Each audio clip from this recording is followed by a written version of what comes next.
नमस्कार, आप देख रहे हैं सुदर्शन न्यूज। मैं हूं आपके साथ अमित शर्मा। शाम के 7 बज चुके हैं और समय हो गया है जवाब तो चाहिए का, जिसमें आज हम बात करेंगे प्रधानमंत्री नरेंद्र मोदी की, जिन्होंने आज उत्तर प्रदेश में चुनावी बिगुल फूंक दिया है। पश्चिमी उत्तर प्रदेश के मेरठ में पीएम मोदी ने आज एक चुनावी रैली को संबोधित करते हुए बड़ी बात कही। इस दौरान उन्होंने न केवल विपक्ष पर निशाना साधा, बल्कि 400 पार के लिए एक बार फिर से हुंकार भरी। दरअसल पश्चिमी यूपी बीजेपी के लिए बहुत शुभ है और इस बात का अंदाजा आप इसी से लगा सकते हैं कि साल 2014 और 2019 में भी बीजेपी ने मेरठ से चुनावी शंखनाद किया था और दोनों बार बीजेपी ने प्रचंड बहुमत के साथ अपनी सरकार बनाई। पीएम मोदी की यह रैली कई मायनों में खास थी और खास इसलिए भी क्योंकि 13 साल के बाद आरएलडी ने बीजेपी के साथ फिर से गठबंधन किया है और यही वजह है कि जयंत चौधरी भी पीएम मोदी के साथ मंच पर मौजूद थे। हालांकि यह पहली बार नहीं है जब यूपी में बीजेपी और आरएलडी साथ साथ आए हों। इससे पहले 1977, 2002 और 2009 में दोनों पार्टियों ने मिलकर चुनाव लड़ा था और अब फिर से दोनों साथ हैं। पीएम मोदी ने अपनी इस रैली के जरिए वेस्ट यूपी की बिजनौर, नगीना, गाजियाबाद, रामपुर, सहारनपुर, कैराना, मुजफ्फरनगर और मुरादाबाद जैसी सीटों को साधने की भी कोशिश की है, जहां पहले चरण में 19 अप्रैल को वोट डाले जाएंगे। ऐसे में सवाल यह है कि क्या जाटलैंड में फिर होगी बीजेपी की नैया पार? क्या बीजेपी और आरएलडी की यह जोड़ी कोई रंग ला पाएगी? क्या जयंत के साथ आने से वेस्ट यूपी में बीजेपी की सीटें बढ़ेंगी? क्या बीजेपी आरएलडी अपनी पहली परीक्षा में पास हो पाएंगे? और आखिर में सबसे बड़ा सवाल यह कि क्या वेस्ट यूपी एनडीए के 400 पार करने में अहम भूमिका निभाएगा? आज चर्चा इसी को लेकर करेंगे, लेकिन पहले एक रिपोर्ट आपको हम दिखाते हैं, देखिए जरा। में मोदी का मंत्र है भ्रष्टाचार हटाओ। वो कहते हैं भ्रष्टाचारी बचाओ। ये चुनाव इन दो खेमों की लड़ाई है। विदिशा डिटर्जेंट पाउडर और केक जो दाग धब्बे निकाले प्यार से। विदिशा डिटर्जेंट पाउडर और केक अब चमक है। तीसरे कार्य हमारी लाइफ में मुश्किल दिनों के दर्द, उनका असमय होना, चिड़चिड़ापन, थकान, कमजोरी व खून की कमी जैसे तकलीफें होती हैं। इनसे घबराएं नहीं, अपनाएं 90 वर्षों से इंडिया की नंबर 1 औषधि व टॉनिक हेम पुष्पा। सब कुछ आजमाया और 100 दिनों में हमें कौन कौन से बड़े फैसले लेने हैं, इस पर तेजी से काम चल रहा है। साथियों, 2024 का ये चुनाव सिर्फ एक सरकार बनाने का चुनाव नहीं है। कौन सांसद बने कौन न बने इसका चुनाव नहीं है। 2024 का चुनाव विकसित भारत बनाने के लिए है। 2024 का जनादेश भारत को दुनिया की तीसरी सबसे बड़ी आर्थिक महाशक्ति बनाएगा। कि ये धरती क्रांति और क्रांति वीरों की धरती है। इस धरती ने चौधरी चरण सिंह जैसे महान सपूत देश को दिए हैं। हमारी सरकार को उन्हें भारत रत्न देने का सौभाग्य मिला है। तो आज बीजेपी ने पश्चिमी उत्तर प्रदेश से यूपी में चुनावी शंखनाद कर दिया है और मेरठ को चुना है। उसी मेरठ को 2014 में चुना गया और उसी मेरठ को 2019 में भी चुना गया और अब 2024 की जब बारी आई लोकसभा चुनाव की, तो उसी मेरठ से चुनावी शंखनाद पीएम मोदी की ओर से किया गया है। और जैसा कि हमने आपको बताया भी कि पश्चिमी उत्तर प्रदेश में मेरठ की अगर हम बात करें या पश्चिमी यूपी जो है वो बीजेपी के लिए बहुत ज़्यादा शुभ है और यही वजह है कि बीजेपी को ऐसा लगता है कि 400 पार अगर जाना है, एनडीए को 400 पार कराना है और बीजेपी को अगर 370 लाना है, तो उसके लिए पश्चिमी उत्तर प्रदेश जो है वो अहम भूमिका निभा सकता है।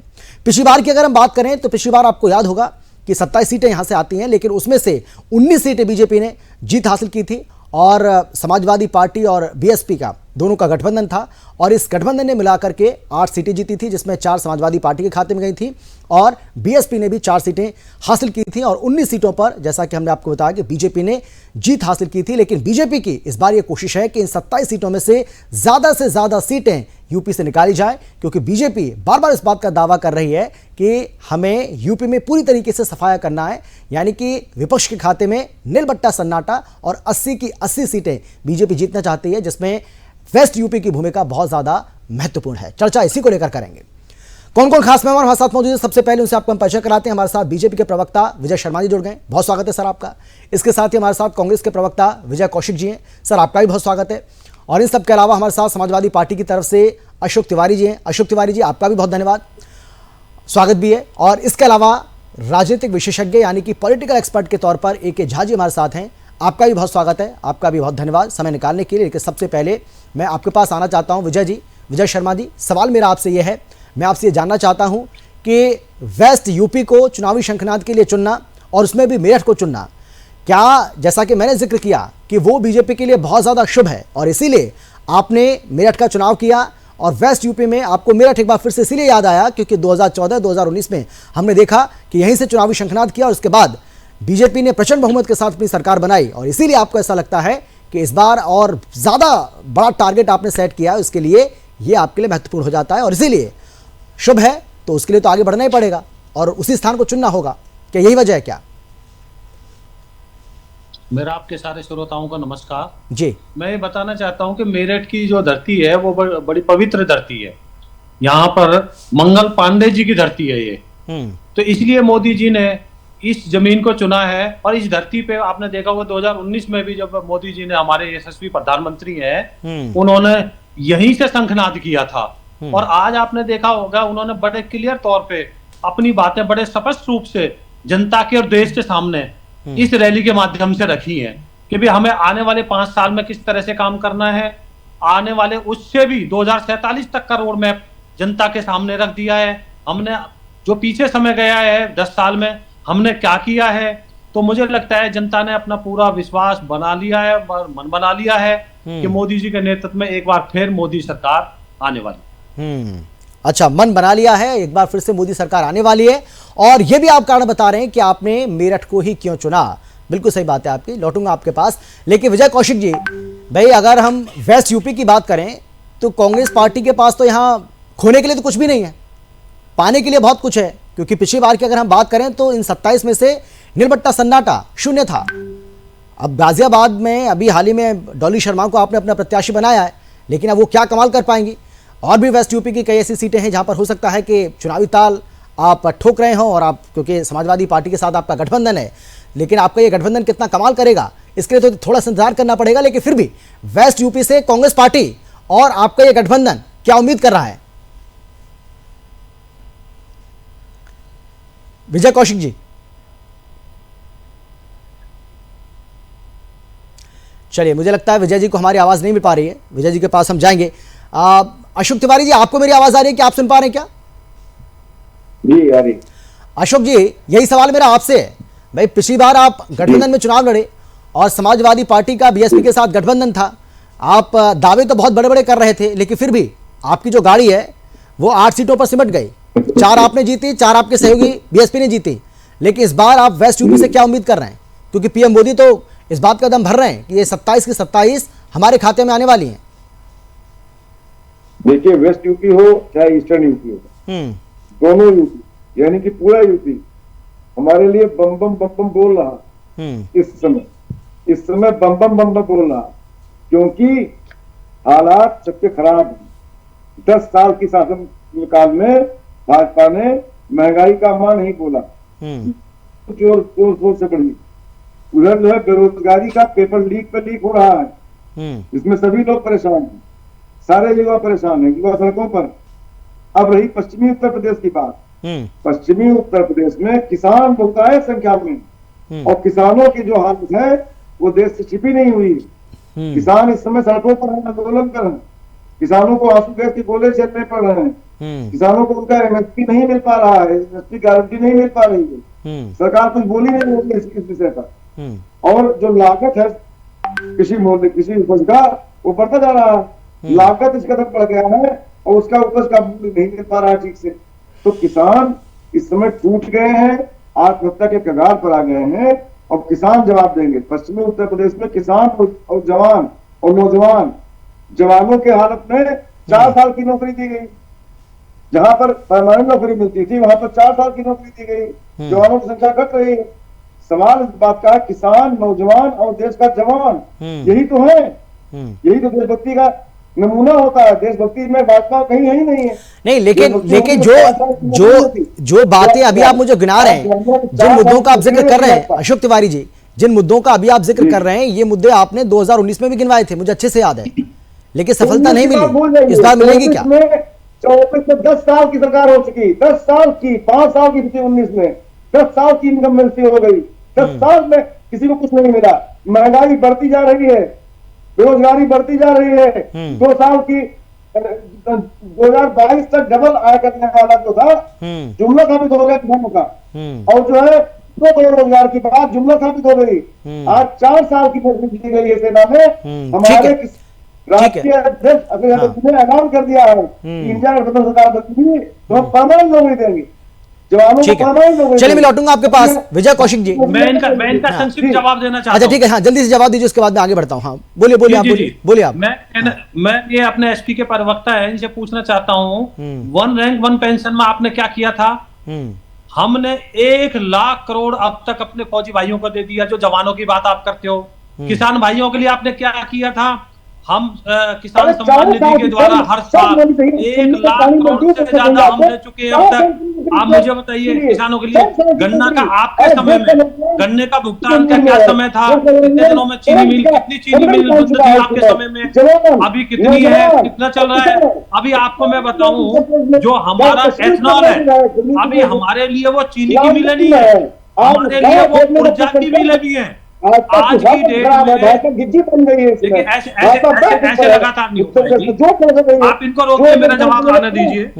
चलिए ठीक है मैं आता हूँ। हाँ जल्दी से हाँ ठीक है अशोक जी सुन लीजिए, उनको सुन लीजिए, फिर से मैं लौटूंगा आपके पास। हाँ मैं छोटा जवाब देना चाह रहा था। बोलिए। मैं कह रहा था कि जो चीनी मिल है पहले 40 करोड़ लीटर बनाती थी वो एथनॉल, अभी 500 करोड़ लीटर एथनॉल बनाती है। आप मुझे बताइए किसका फायदा है वो? तो आप मुद्दे पे बात कीजिए, फैक्ट्स पे बात कीजिए, आंकड़े पे बात कीजिए। अब आपने देखा होगा इंडिया गठबंधन की आज जो रैली हुई, उसमें किसी ने कोई विकास की बात की क्या? किसी नीति की बात की क्या? आने वाले समय में जो है आपका विजन क्या होगा, बात की क्या? मोदी जी ने अपना विजन रखा, 2047 में कैसे हम विकसित राष्ट्र बनाएंगे ये रखा, ठीक है, अपनी नीति कैसे लागू करेंगे। ठीक है, चलिए मैं लौटूंगा आपके पास, मैं आता हूं आपके पास। ठीक है हाँ विजय जी मैं आऊंगा आपके पास, लेकिन एक और विजय जी हमारे साथ हैं, विजय कौशिक जी। मैं आपकी बात कर रहा हूं और आपके पास आना चाहता हूं सर। सवाल मेरा आपसे ये है कि भाई अभी अशोक तिवारी जी बहुत सारी बातें गिना रहे थे और उन्होंने बताया कि पश्चिमी उत्तर प्रदेश के किसानों को किस तरीके से ठगा गया, मतलब वो यही कहने की कोशिश कर रहे हैं। लेकिन अब क्योंकि जयंत चौधरी साथ हैं बीजेपी के और बार बार इस बात का वो जिक्र कर रहे हैं कि इस बार न केवल एनडीए 400 पार जाने वाला है बल्कि गन्ना भी 400 पार जाने वाला है, इसीलिए आपको चिंता करने की जरूरत नहीं है। विजय कौशिक जी देखिए, ये जुमलों की सरकार है इस देश में और ये कोई भी जुमला छोड़ सकते हैं। कल को ये कह सकते हैं कि भारत अमेरिका बन जाएगा, लेकिन अमेरिका कैसे बन जाएगा इस बात की कोई योजना ये देश के सामने कभी नहीं रखेंगे। याद रखना, 2014 से शुरू कर देते हैं। इन्होंने कहा विदेशों से काला धन आएगा, ऑन रिकॉर्ड विदेशों में भारतीयों का काला धन बढ़ गया है। मोदी जी ने कहा कि अच्छे दिन आएंगे, देश के बुरे दिन आ गए। बुरे दिन क्या होते हैं कि देश के ऊपर जो विदेशी कर्ज है वो बढ़कर 205 लाख करोड़ जा पहुंचा है। आरबीआई के रिजर्व फंड से 2 बार सरकार ने पैसा लेकर खर्च किया है और अब मार्केट से उधार लेने की तैयारी है, लाखों करोड़ रुपए जो मोदी सरकार है वो लेने की तैयारी कर रही है। इसके अलावा इन्होंने कहा 2 करोड़ रोजगार हर साल देंगे, 2 करोड़ रोजगार हर साल छीनने का काम किया है। जो सच्चाई है वो ये है कि देश के 81 करोड़ लोग 5 किलो गेहूं पर जिंदा है, खुद मोदी जी मान रहे हैं। इसके बाद कहते हैं कि हमने तो 30 करोड़ 40 करोड़ इतने करोड़ लोगों नहीं भाई, अरे लोगों की गरीबी का अपमान तो मत करिए ना विजय कौशिक जी, ये तो गलत बात है ना भाई। आप इस तरीके से अपमान मत करिए ना भाई। जिन लोगों को महीने में 2 बार राशन मिल रहा है भाई, उन लोगों को पूछिए ना उनको कितनी सहूलियत मिल रही है इससे। ऐसे तो आप उन लोगों का अपमान कर रहे हैं। नहीं झूठ नहीं बोल रहा मैं सच बोल रहा हूँ, ऐसा ये सच है। सुनिए, हाँ आप झूठ बोल रहे हैं क्योंकि आपकी जानकारी अधूरी है। हाँ नहीं मेरी जानकारी एकदम दुरुस्त है। ठीक है बताइए आप, आज सुन तो लीजिए, बताइए। पहले लोगों को 5 किलो गेहूं राज्य की तरफ से मिलता था। कोरोना काल में मोदी जी ने घोषणा की कि भाई 5 किलो आपको अतिरिक्त गेहूं प्रधानमंत्री की तरफ से मिलेगा पीएम योजना के तहत। यानी कि 10 किलो गेहूं, यानी कि जो आप कह रहे हैं कि 2 बार महीने में वो सरकार की तरफ से मिलेगा। अब अभी लगभग साल भर पहले मोदी सरकार को ये लगा कि भी वो गेहूं दे पाने की स्थिति में नहीं है, तो इसलिए राज्य वाला गेहूं बंद कर दिया है। अब केवल 5 किलो गेहूं मिल रहा है, ये आप अपनी जानकारी दुरुस्त कर लीजिए। नहीं मिल रहा है ना, कौन है आप ये बताइए भाई, मिल रहा है ना, और मिल रहा है तो आप कह रहे हैं कि वो नहीं मिलना चाहिए, तो आप इसका मतलब आप गरीबों की बात करते करते गरीबों के दुश्मन बन रहे हैं। अमित भाई सुन तो लीजिए, बोलिए आप। जिस देश में 81 करोड़ लोग सरकार के 5 किलो गेहूं पर जीवन यापन कर रहे हैं, तो उनकी आर्थिक स्थिति का अंदाजा तो लगा लीजिए। अच्छा, इतनी गरीबी है हमारे देश में मोदी राज के अंदर। और मैं आपको बताऊं, ये पहली सरकार है जिसने दूध के ऊपर टैक्स लगा दिया, चावल के ऊपर टैक्स लगा दिया, मेडिक्लेम जो कि आदमी मजबूरी में कराता है, क्योंकि सरकार जब चिकित्सा सुविधाएं नहीं देती तो आदमी को मेडिक्लेम का सहारा लेना पड़ता है, उस पर जीएसटी। अच्छा ये बताइए, अच्छा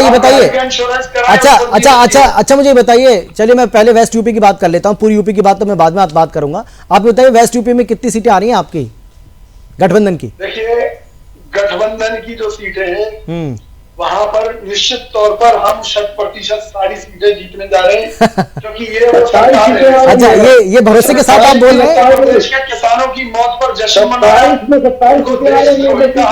ठीक है ना अशोक जी आपकी आवाज ठीक से नहीं आ रही, प्लीज एक एक करके। चौधरी चरण सिंह की बात करती है और जयंत चौधरी जो ये कहते थे मोदी जी को कि किसानों के सबसे बड़े दुश्मन है, किसानों की हत्याओं के दोषी हैं, आज वो जिस स्वार्थ में किसी डर से जो गठबंधन कर रहे हैं, इसलिए इनको पूरी तरह से वहां की जनता नकारेगी एक एक सीट पर।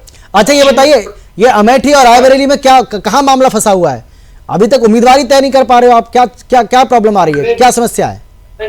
अमित भाई, सारी समस्या आप दूर कर देंगे हाँ, तो फिर हमारी पार्टी के बड़े लीडर नहीं, अरे कोई अगर भूमिका हम उसमें निभा सकते हैं, अगर किसी तरह की कोई समस्या का समाधान अगर हम कर सकते हैं उसमें तो क्या दिक्कत है? हम तो पूछ रहे हैं आपसे, मैंने तो नहीं कहा ना कि हम समस्या का समाधान करेंगे, मैं ये पूछ रहा हूँ समस्या कहाँ आ रही है? भाई ये तो अधिकार मुझे है ना कि समस्या आ कहाँ रही है, डर क्यों रहे हैं? भाई अमेठी से तो भाग खड़े हुए, अमेठी की जनता ने तो आपको भाव दिया नहीं, अब बारी है रायबरेली की, वहां से भी भाग खड़े हुए, लेकिन वहां भी डर सता रहा है क्या? मैं ये कह रहा हूं अमेठी और रायबरेली अभी तक आप ऐलान ही नहीं कर पा रहे हैं, जहां आप अपने आप को सबसे ज्यादा मजबूत बताते हैं। आप कहते हैं कि भैया ये ये आपका गढ़ है, आप अपने गढ़ में कुछ बता ही नहीं पा रहे हैं कि हमारा उम्मीदवार कौन है। मोदी जी गुजरात छोड़कर बनारस में आए, तो क्या हमने कहा कि गुजरात से भाग कर क्यों आ गए आप यहाँ? गुजरात लेकिन काशी की जनता ने सर आंखों पर उनको बिठाया है, ना केवल प्रधानमंत्री बनाया, बल्कि ना केवल सांसद बनाया बल्कि देश का प्रधानमंत्री भी बनाया काशी ने, एक बार नहीं दो बार, बल्कि तीसरी बार भी बनने जा रहे हैं। आज भी गांधी परिवार वहां के जनता की भावनाओं से जुड़ा हुआ है, जो वहां की जनता का आदेश होगा उसे गांधी परिवार और कांग्रेस पार्टी पर पूरी तरह से खरा उतरेगी। और चलिए ठीक है, चलिए उम्मीद करते हैं वो आदेश जल्दी आ जाएगा, वो जनता का जो सो कॉल्ड आदेश जो आप बता रहे हैं, उम्मीद करते हैं वो जल्दी आ जाएगा। कब आएगा? कि अब चुनाव में तो समय बचा नहीं, 19 अप्रैल को पहले दौर का मतदान होना है, बहुत ज्यादा समय नहीं बचा है। मैं कौशिक जी का संक्षिप्त एक जवाब जल्दी से हाँ, क्योंकि हाँ ए के झा जी बहुत देर से बैठे हैं। कौशिक जी आप मुझे बताइए। ठीक है विजय जी आऊंगा मैं आपके पास, प्लीज हाँ, उनको बोलने दीजिए। हाँ बोलिए आप बोलिए, विजय शर्मा जी आप बोलिए। आप मुझे बताइए 2014 से पहले मोदी जी ने कौन सा एमपी का इलेक्शन लड़ा था? वो तो पहली फर्स्ट टाइम ही बनारस से लड़े हैं। दूसरा, आजादी के बाद में कोई ऐसा इलेक्शन बता दीजिए जो गांधी फैमिली अमेठी और रायबरेली से ना लड़ी हो। पहली बार ऐसा होने जा रहा है कि गांधी फैमिली से कोई वहां इलेक्शन नहीं लड़ने जा रहा, कोई घोषणा अभी तक नहीं हुई। और पहली बार ऐसा हुआ कि राहुल गांधी जी आपके वहां 2019 में इलेक्शन हारे हैं, और आपने देखा होगा कि सोनिया गांधी जी को राज्यसभा में जाना पड़ा राजस्थान से। चलिए ठीक है, डिबेट को डिटेल नहीं करते, मुद्दे से नहीं भटकते हैं। जो आज का हमारा मुद्दा है उसी पर हम बात करते हैं। ए के झा जी मैं आपसे जानना चाह रहा हूं, आप कैसे देख रहे हैं वेस्ट यूपी को, पीएम मोदी का वहां से शंखनाद करना और ये कहना कि अब की बार 400 पार, और बार वो तो बता रहे हैं रोड मैप, वो बता रहे हैं कि भाई 5 साल का रोड मैप पूरी तरह से हमने तैयार कर लिया है और अभी से उस पर काम करना शुरू कर दिया है। लेकिन एक विपक्ष है जिसको ये पता ही नहीं कि उसको क्या करना है क्या नहीं करना है, वो सिर्फ मुद्दों को भटकाने की कोशिश कर रहा है। आप किस तरीके से देख रहे हैं इसको, क्या कहेंगे आप? जी बस यही आपने जो कहा वही उसका आंसर है जी। वो मुद्दों पर भटक रहे हैं, उनके पास कोई प्लान नहीं है। जो यूनिफिकेशन इनका हो रहा है वो बिल्कुल फेक है, उसमें हॉलो है। इसलिए कि उनके वो अल्टरनेटिव क्या दे रहे हैं। देखिए 2014 के इलेक्शन को याद करें हम लोग। 2014 के इलेक्शन में मोदी जी ने प्रॉमिसेस दिखलाए थे और उन्होंने बताया था कि हमें देश को कहां ले जाना है और अभी हम कहां पिछड़े हुए हैं, और उसको उन्होंने पिछले 10 सालों में जो इंफ्रास्ट्रक्चर से मैं मतलब सिर्फ जमीन से नहीं है, ये सड़कों से नहीं है, इंफ्रास्ट्रक्चर ओवरऑल जो इंफ्रास्ट्रक्चर चाहे जिस क्षेत्र में भी हो, चाहे टेक्नोलॉजी के क्षेत्र में हो, चाहे स्पेस सेक्टर के क्षेत्र में हो, चाहे एग्रीकल्चर के क्षेत्र में हो, या जहां भी आप देखिए जो बेसिक इंफ्रास्ट्रक्चर इन्होंने बना दिया है, अब यह स्प्रिंग बोर्ड का काम करने जा रहा है। अभी तक जितनी जो कुछ भी देश हासिल कर पाया है उसके प्राइड से हम सभी उन्मुक्त हैं एकदम। हमें जितने भारतवासी हैं, जिन्हें भी देश, मैं ये नहीं कहता कि बाकी लोगों को देश से प्यार नहीं, सबों को है, लेकिन देश का जो प्राइड है वो बहुत इंपॉर्टेंट है। और उसके साथ साथ यह भी इंपॉर्टेंट है कि गरीबों के लिए, मध्यम वर्ग के लिए और जो कॉर्पोरेट सेक्टर में है, जो इंडस्ट्रियलिस्ट ग्रुप है, सबके लिए ऐसे समाधान निकले कि सबों के लिए चीजें बेहतर हों। और कैसे आज तक आप बताइए पिछले 70-72 साल में क्या अभी तक किसी सरकार ने 80-85 करोड़ लोगों को इस तरह के मतलब अन्न वो देने का कोई प्लान बना था? कभी हुआ था? और इतनी तो आबादी नहीं थी हमारी। आजादी के समय हमारी आबादी 36 करोड़ थी और आज हम 140 करोड़ पार कर रहे हैं, और वहां पर हम करीब 85 करोड़ लोगों को वो राशन दे रहे हैं। तो अच्छा एक बात ये है, अच्छा उतना ही नहीं, आप जहां देख लीजिए, स्टार्टअप देख लीजिए, इसरो स्पेस सेक्टर को देख लीजिए, हमारे फाइनेंशियल सेक्टर को देख लीजिए, कितनी आसानी से हम लोगों का फाइनेंशियल मतलब ट्रांसफर होता है कोई भी नहीं। लेकिन एके झाजी इसको जो भाई चुनाव से जोड़ दिया जाता है, इसको वोटों से जो जोड़ दिया जाता है, और ये कहा गया बार बार, जो तमाम विपक्षी दल हैं वो ये कहते हैं कि भाई ये योजना लेकर आए थे आप, ये आप सिर्फ कोरोना काल में लेकर आए थे ताकि लोगों को राहत मिले, जिन लोगों का चूल्हा तक नहीं जल पा रहा है उनको राहत मिले, उनके लिए एक आसानी हो जाए, वो अपना जीवन यापन कर सकें।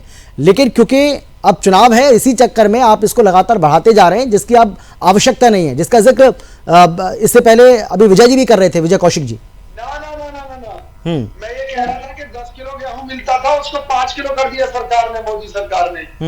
ये धोखा है जनता के साथ। अच्छा ठीक है, मतलब आप ये कह रहे हैं कि वो मिलते रहना चाहिए, है ना, बंद नहीं होना चाहिए, आप उसके खिलाफ नहीं है। 10 किलो, हाँ बिल्कुल 10 किलो मिलना चाहिए। 3 महीना बांटेगी। ठीक है, ठीक है, मैं आता हूँ आपके पास, एके झा जी बात कर लें, उसके बाद में आता हूँ। हाँ, एके झा जी पूरा कर लें, एके झा जी आप बोलिए।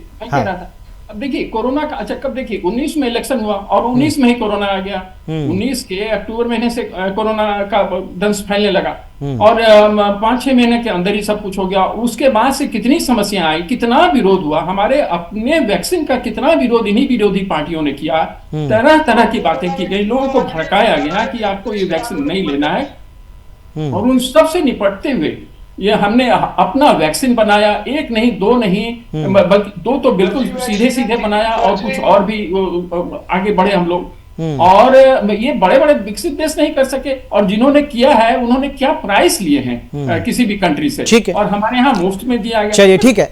लेकिन अशोक तिवारी जी भाई आप ये देखिए कि जो जयंत चौधरी आपसे कुछ दिन पहले आपके साथ थे, वो अब बीजेपी के साथ हैं। तो मैं ये आपसे जानना चाह रहा हूं, क्योंकि आज हम बात कर रहे हैं वेस्ट यूपी की बात इसलिए हो रही है क्योंकि वहां से चुनावी शंखनाद किया गया पीएम मोदी की ओर से। तो क्या आप मानते हैं कि ये आपके लिए झटका है?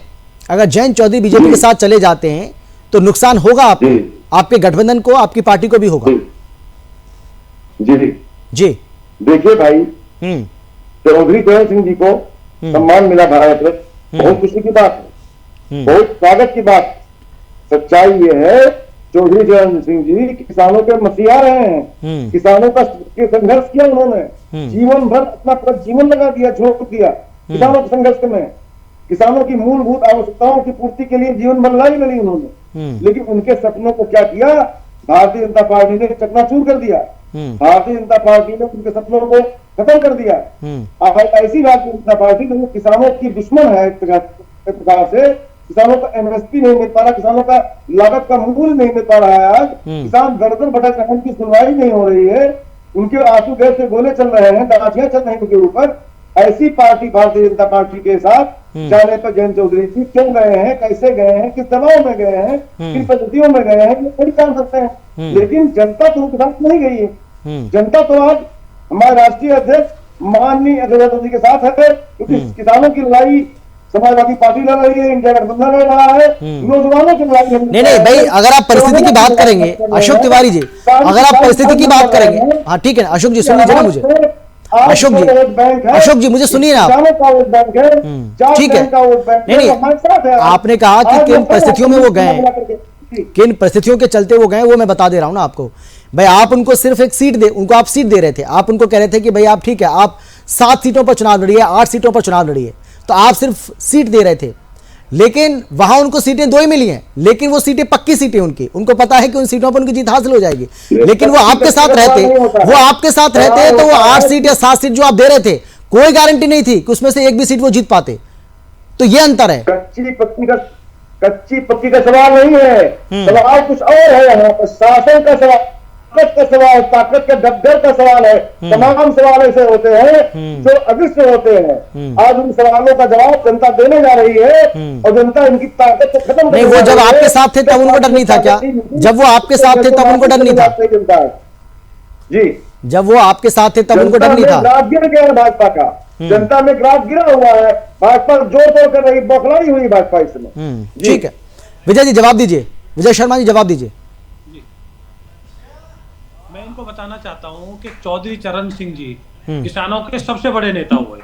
70 साल तक इन्होंने क्या उनको दिया, आप मुझे बताइए। भारत रत्न देने का काम भी हमने किया, और ये पहली बार नहीं आए हैं। आप मुझे बताइए 2002 में, 2009 में, 1977 में भी हमारे साथ काम कर चुके हैं। इनके पिताजी जो अजीत सिंह जी थे वो काम कर चुके हैं हमारे साथ। तो एक किस्म से हमारे नेचुरल आई हो गए। और समाजवादी पार्टी के बारे में तो मैं पहले ही रिपीट कर चुका हूं, क्या बोलते थे वो कि जिस गाड़ी पे झंडा लगा हो समाजवादी पार्टी के, समझ लेना उसमें गुंडे बैठे हुए हैं समाजवादी पार्टी के। ये उनके विचार थे। पुरानी बात हो आज की डेट में उन्होंने देखा है कि देश का विकास मोदी जी के नेतृत्व में, योगी जी के नेतृत्व में हो सकता है। और उसका आप देखिए बीच में ना बोलो, बीच में मैंने अमित जी इनको चुप कराइए। अशोक तिवारी जी एक एक करके। अशोक जी आपके बीच में कोई नहीं बोल रहा, लेकिन आप सबके बीच में बोल रहे हैं। प्लीज उनको सुन लीजिए ना, उसके बाद मैं आऊंगा आपके पास, आप जवाब दीजिए, कोई दिक्कत नहीं है। हाँ अब आप मुझे बताइए गन्ना मिलों में क्या हाल था। गन्ना मिल बंद होने के कगार पे थी जब 40 करोड़ लीटर बनता था, 40 करोड़ पूरे देश में। आज पूरे देश में 500 करोड़ लीटर एथेनॉल बनता है।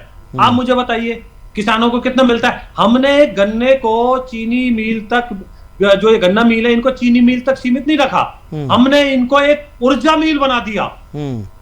और इसके बाद में आगे आगे बढ़ना है। और इतने सारे विकास कार्य हम पश्चिमी उत्तर प्रदेश में करने जा रहे हैं। आपने देखा होगा कि कौन सी ट्रेन आ रही है, वो जो आप देखने जा रहे हो, पहली देश की ट्रेन होगी वो, जो वहां आएगी, कॉरिडोर होगा। उसके बाद में हमने अभी हाईवे बनाया है वहां के लिए, मेरठ के लिए, जो गाजियाबाद से बनाया है। 100+ की स्पीड पे आप चलते हो वहां। मेट्रो का काम चल रहा है वहां मेरठ के लिए। तो पश्चिमी उत्तर प्रदेश को जोड़ के हमने विकास के लिए, मैं अपने कौशिक जी का जवाब देना चाहता हूँ। इन्होंने फौजियों को बताया और इन्होंने भी बताया जी, मेरी बात सुनिए। इन्होंने कहा फौजियों का 4 साल वाला। आप मुझे बताइए 4 साल में वो बंदा जो भी वहां से निकल के आएगा प्रशिक्षित होकर आएगा, कई लाख रुपए मिलेंगे, रोजगार कर सकता है वो, अपना कॉलेज में पढ़ाई कर सकता है वो, और 10% उसी में से ही फौज में वही रह जाएंगे। और हमारी हरियाणा सरकार में 10% का कोटा है उनका। ऐसे ही भारत सरकार की विभिन्न एजेंसियों में उनके कोटे बना दिए गए हैं।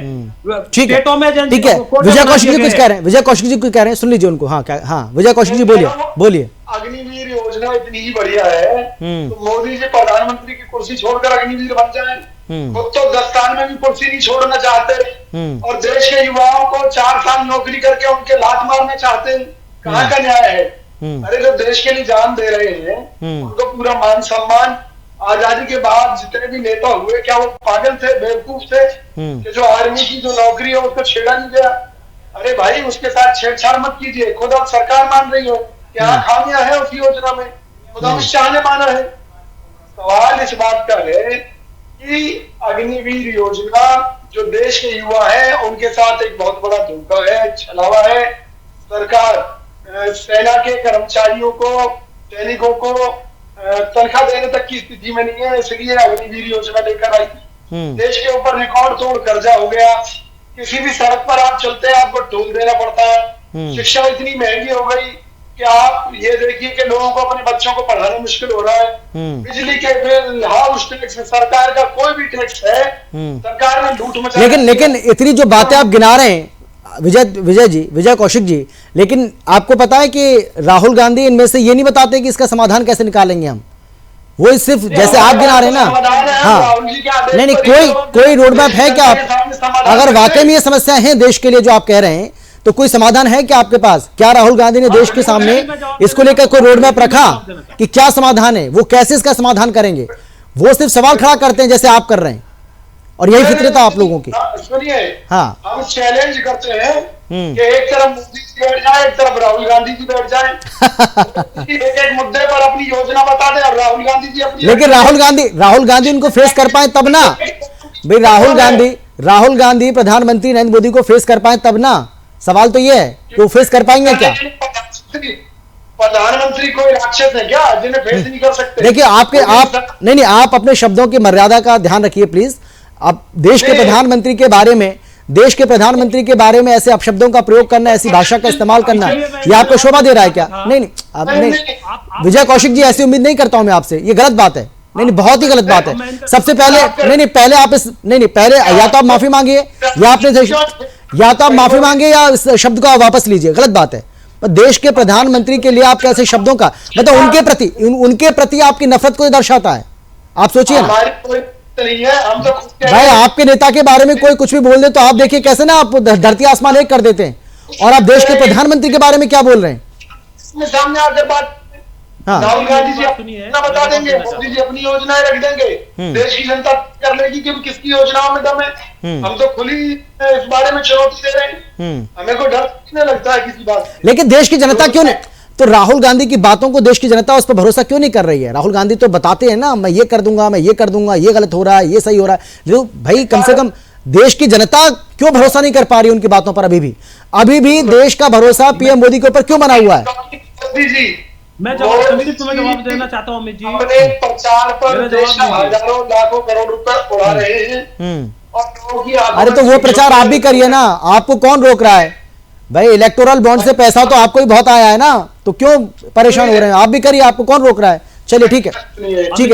अमित जी मैं जवाब हाँ बोलिए जल्दी से बोलिए। जवाब हाँ बोलिए। हाँ, मैं इनका जवाब देना चाहता हूँ। इन्होंने ऐसी अभद्र भाषा का जो प्रयोग किया मोदी जी के लिए, वो तो सारी कांग्रेस ही गाली देती है। चलो दीजिए, हमारे पास जनता का आशीर्वाद है।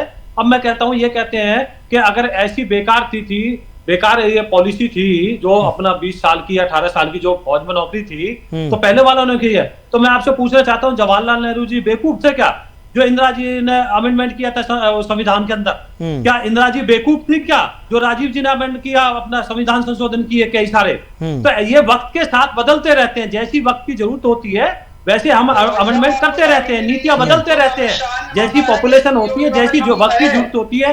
अब हमें फौज को आधुनिकीकरण ले जाना है, हमने यंग की जरूरत है फौज के अंदर।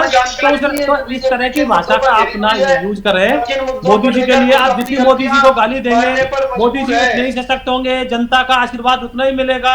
आपने देख ही लिया रिजल्ट 2019 में देख लिया। चलिए ठीक है, मुद्दे पर आते हैं, समय बहुत ज्यादा बचा नहीं है। एके झाजी मैं आपसे ये जानना चाह रहा हूं कि बीजेपी इस बात का लगातार दावा कर रही है कि यूपी में 80 की 80 न किसी के खाते में एक भी नहीं जाने वाली है, सारी की सारी सीटें हम जीतने वाले हैं। तो मैं ये जानना चाह रहा हूं आपसे कि जयंत चौधरी के साथ आने से क्या बीजेपी के हौसले और ज्यादा बुलंद हो गए, या आपको लगता है कि इन दोनों पार्टियों के साथ आना ये अच्छी बात है और इससे बीजेपी को फायदा होगा? क्या आपको लगता है ऐसा? हाँ, मुझे बिल्कुल लगता है, और इससे काफी फर्क पड़ने वाला है। पिछली बार 64 सीट ही आ पाया था और जिन्हें 80 का टारगेट है, और बीजेपी वैसे भी इंपॉर्टेंट है। ये जयंत चौधरी जी जो साथ आए हैं, तो देखिए जयंत चौधरी जी ही नहीं आए हैं, चरण सिंह जी एक तरह से स्वयं आ गए। उनकी विरासत जो है वो साथ में आई है। बिल्कुल जी हाँ, उनकी विरासत आई है। और आज बताइए कि उनको इतना सम्मान जिसके वो हकदार बहुत पहले से थे, वो हुए नहीं, उनको लोगों ने दिया नहीं। और ये इस बात को रिकॉग्नाइज किसने किया? इस बात को रिकॉग्नाइज भाजपा ने किया, मोदी जी ने किया। और यह मिला, और ठीक देखिए कल ही उन्हें मिला है। आज मोदी जी लोगों के बीच हैं, मेरठ में हैं, उनके लोगों के बीच हैं, जैन जी हैं, उनके जो वारिस हैं वो हैं। तो एक तो ये वजह है, ये तो बिल्कुल तय है। और उतना ही नहीं, देखिए ये जो एमएसपी वगैरह की बात करते थे कि ये बात तो बड़ा ही हॉलो है, उसमें इतना साइंटिफिक तरीके से मोदी जी ने बात को रखा था। खैर उन्होंने खुद ही वापस ले लिया, तो इसलिए अब उस विषय पर कुछ ज्यादा कहना नहीं है। लेकिन वो मार्केट फ्रेंडली ही एग्रीकल्चर को बनाना था। और ठीक है, जल्दी से मैं चाहता हूँ 10 सेकंड का सबका कमेंट ले लूं, क्योंकि समय बचा नहीं है मेरे पास। जल्दी से विजय कौशिक जी आपका 10 सेकंड में जल्दी से। मैं ये कहना चाहता हूँ, मोदी सरकार देश की आंखों में धूल झोंक रही है और समय आने पर जनता इनके कुकर्मों का हिसाब इनसे लेगी। और हमारी सरकार आती है तो निश्चित तौर पर हम जनता को राहत देंगे। हमारे पास योजनाएं। ठीक है। अशोक तिवारी जल्दी से। हाँ जी भाई अमित जी, हाँ आखिरी कमेंट आपका। जिस प्रकार से आरक्षण को हड़पना चाहती है भारतीय जनता पार्टी, उससे लोगों में व्याकुल है कि नौजवान आरक्षण जिस तरह हड़पना चाहती है, पेपर लीक पर लीक हो रहे हैं। ठीक है, सरकारी नौकरी। ठीक है। विजय शर्मा जी जल्दी से। हाँ आखिरी कमेंट आपका। ठीक है, मेरे पास समय नहीं है सर, प्लीज। हाँ नौजवान नामबंद है, किसान नामबंद। चलिए विजय शर्मा जी, मैं चाहता था आपका भी आखिरी कमेंट लूं, लेकिन हाँ आप मुझे फ्रेम में दिखाई नहीं दे रहे। चलिए, बहुत धन्यवाद सभी का मेरे साथ जुड़ने के लिए, चर्चा में शामिल होने के लिए, अपनी बात रखने के लिए। लेकिन पीएम मोदी की ओर से चुनावी शंखनाद कर दिया गया है यूपी में, और बीजेपी लगातार इस बात का दावा कर रही है कि यूपी में इस बार 80 की 80 सीटें हम जीतने वाले हैं। और 80 की 80 सीटें यूपी में जीतने का मतलब यह हुआ कि बीजेपी ने जो टारगेट रखा है ना कि बीजेपी 370 और एनडीए 400 पार, उसमें अहम भूमिका यूपी की रहने वाली है। क्योंकि बार बार यह कहा जाता है, जब भी आप राजनीति की बात करेंगे तो आप इस बात को नहीं भूल सकते कि दिल्ली का सिंहासन जो है, जो दिल्ली का रास्ता है, वो यूपी से होकर गुजरता है। इसीलिए बीजेपी और पीएम मोदी बखूबी इस बात को समझते हैं कि सबसे ज्यादा फोकस आपको यूपी पे करना होगा, और यहां से ज्यादा सीटें न केवल आपको हासिल करनी होंगी, बल्कि पूरी की पूरी सीटें अगर आप हासिल कर लेते हैं तो आपको एनडीए 400 पार जो है वो और ज्यादा आसान हो जाता है। फिलहाल इतना ही। देश और दुनिया की बाकी खबरों के लिए आप देखते रहिए सुदर्शन न्यूज। जय हिंद।